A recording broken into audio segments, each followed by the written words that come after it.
Oh my goodness. Oh my gosh. Oh!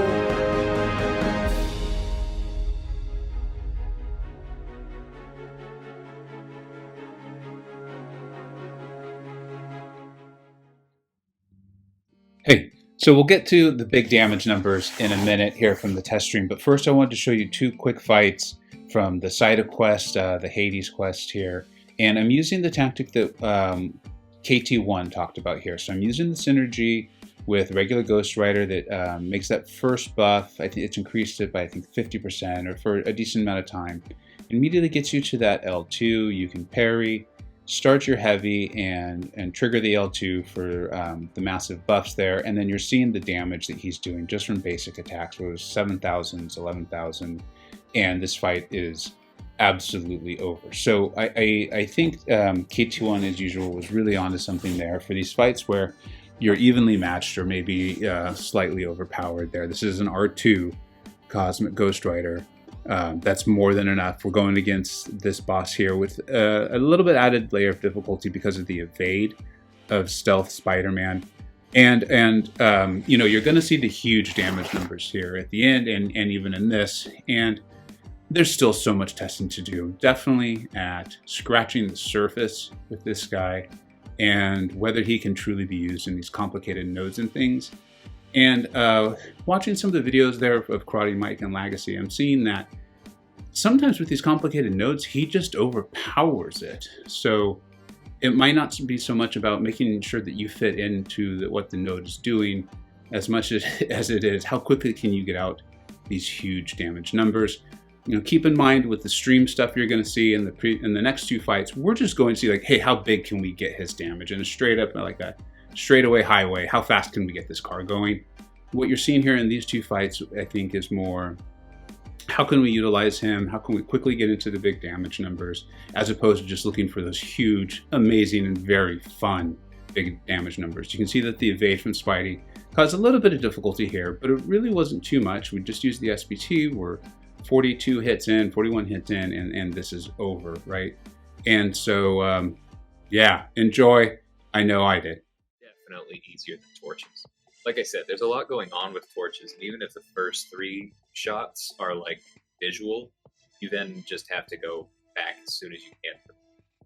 It's really easy to mess up there.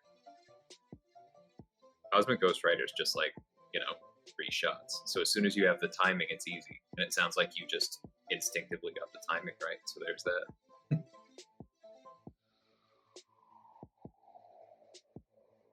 This guy's going to force me to finally learn to reparry or quit the game. One of the two, or just never play him again. I'm not sure which it'll be.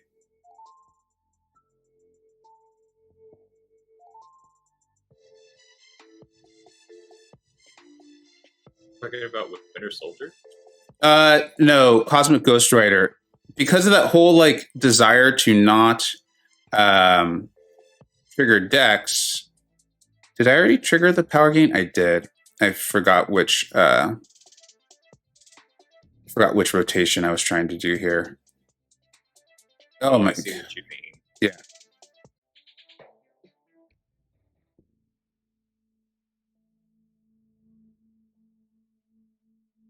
And then Shadow, I know you had a rotation you've been talking about. If you don't mind, I wonder if the SP1 will kill him. Well, yeah. Wow. But how I did that fight is I basically I barely blocked anything because I didn't even want to parry because he had limber. So I always just intercepted and got to a special 3 and kept using that stun. Yeah, no, that makes a ton of sense. That's why I said it required skill, because not that like it wasn't doable, but just that if you play it straight ahead, it will go very badly, very quickly. See you guys later then. Thanks, Shadow. Appreciate it a lot, dude. Have a good one. Yep. All right. Bye-bye. See you later, man. And I realized Duke jumped back into chat at some point. I just didn't see it at all. Oh, yeah. So Duke, if you're still there, thanks, buddy. Yeah, and I'm reaching that point where I'm like frustrated playing.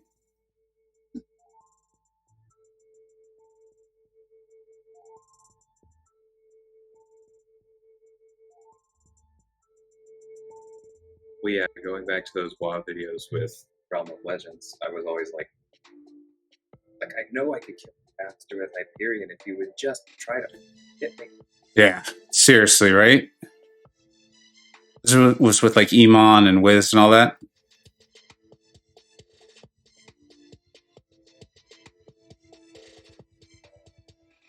I was successfully proving that Hyperion was actually like just as fast as Star-Lord if you did it properly.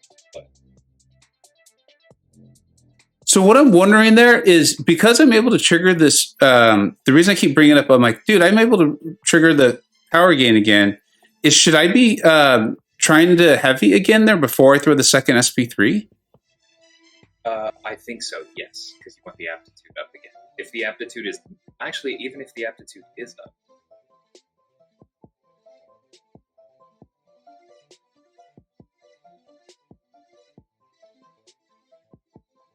I don't know. Something's not making sense to me here. I think the key is Wow. I think the key is that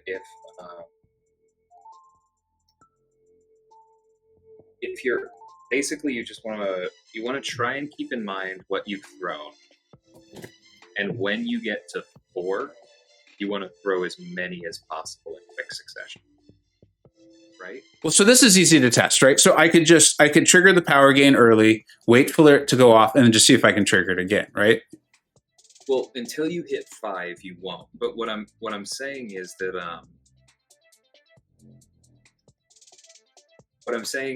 like after the reset, when you hit 5, I think even if you still have we proved that with the Double Fury. It doesn't matter if it's still up; you can trigger it again.